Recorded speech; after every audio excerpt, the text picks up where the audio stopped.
Our special guest this week is Bill Hicks. Let's talk to him again.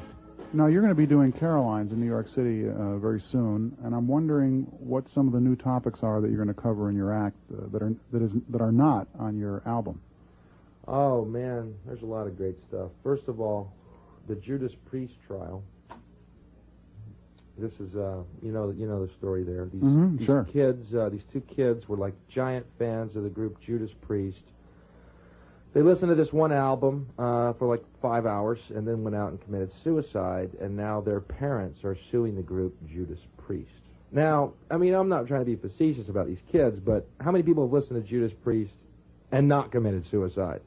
All those people, and those two did? Then I guess that might not be it. End of case, all right?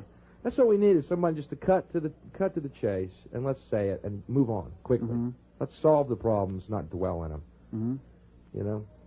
And then that gets to the, the backmasking. Why would any, band, I mean, why would I go on stage and subliminally tell my audience to commit suicide? It would be kind of self-defeating, wouldn't it? Eventually I'll be playing to like 3 deaf people. That would be my crowd, It makes no sense. So cut it out. You're an idiot. Right. If you had a subliminal message, it would be buy this album.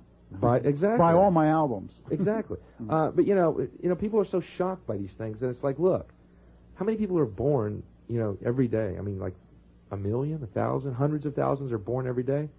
Some of them are idiots. Mm-hmm. Sorry. Look at the odds. Some of them are going to be losers. Mm-hmm. Not every species made it in evolution. They don't all survive. Mm-hmm. Well, oops. Can't argue with that. What else might be going on in your... Pornography? Uh-huh. This is too hot to be true, man. Mm. What is pornography? What is it? When did sex become dirty? I must have missed that meeting. Mm-hmm. They say pornography is anything that has no artistic merit that leads to sexual thoughts.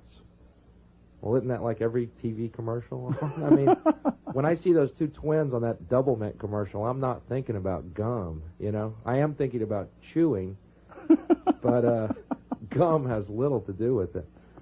Double your pleasure. Oh, yeah. Where's the Wrigley's? That's a hot. Good point. That does fall into the category of pornography by that definition. Mm-hmm.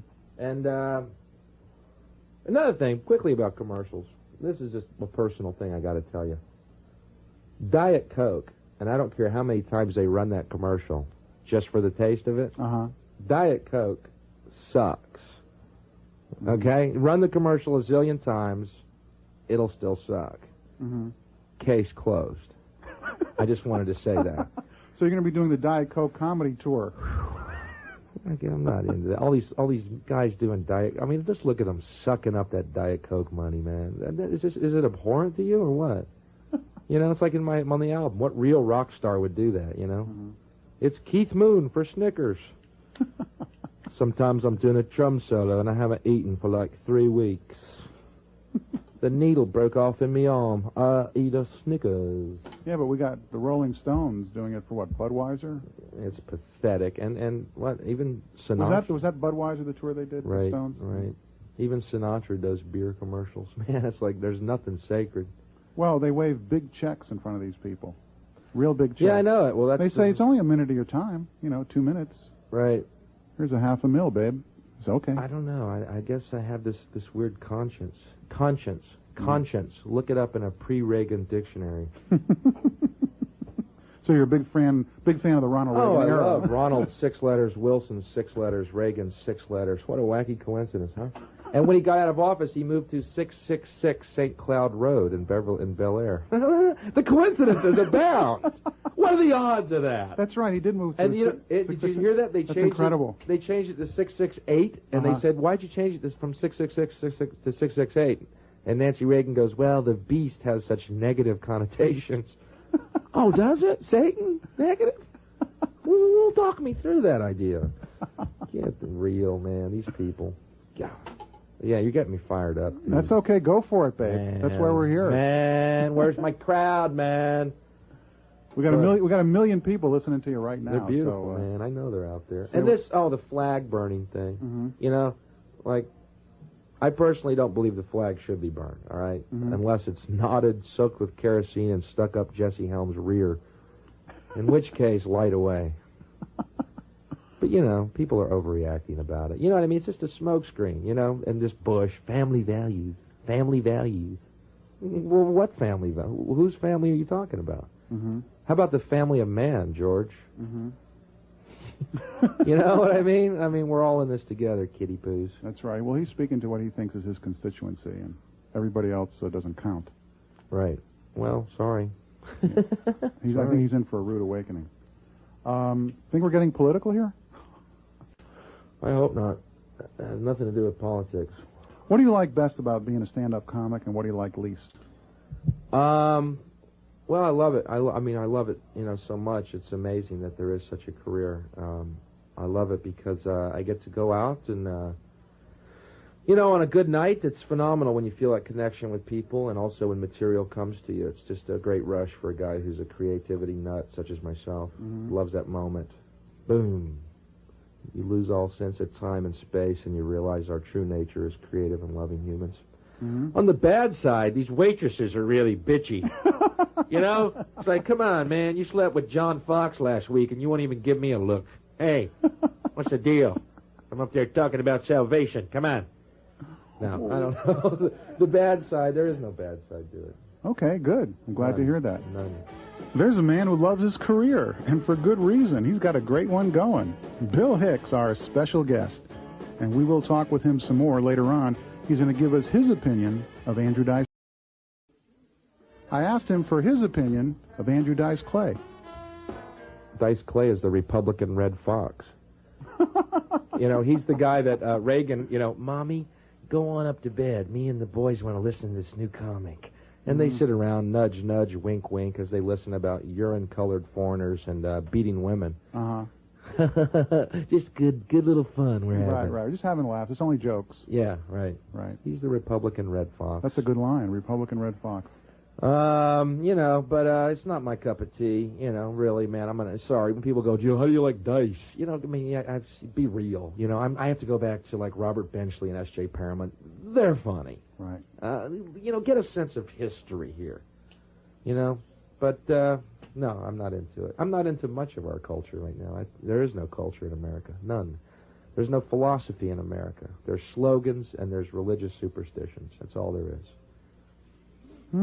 Very interesting statement. I'll have to ponder that. No culture in America at all. None. Mm-hmm. Zero. Okay. Or there is there, but it's not. It's definitely not in the limelight. I'll put it that way. Mm-hmm. Any smatterings of possibilities? Any people thinking out there? No. There's a revolution going on. There is. They're just not on the paper. They're not at the local bijou. Mm-hmm. You know, they're not. They don't want anybody to think out there, man. They just don't. Mm-hmm. That would upset the little plan they got going. The war on drugs. Well, which drugs? All of them? Yes. That include alcohol and cigarettes? Oh, whoa, hold on. We meant the untaxed drugs. Those are the ones we're warned against. See, thank God they tax alcohol. It means we got good roads we can get drunk and drive on. Otherwise, you'd be doing donuts in a wheat field, man. You know what I mean? I mean, how can they actually do war on drugs and alcohol, which kills more people than crack, coke, and heroin combined? They advertise on TV. Mm-hmm. Be real. We're not that stupid, okay? Mm-hmm. Right on. Exactly. Thank you.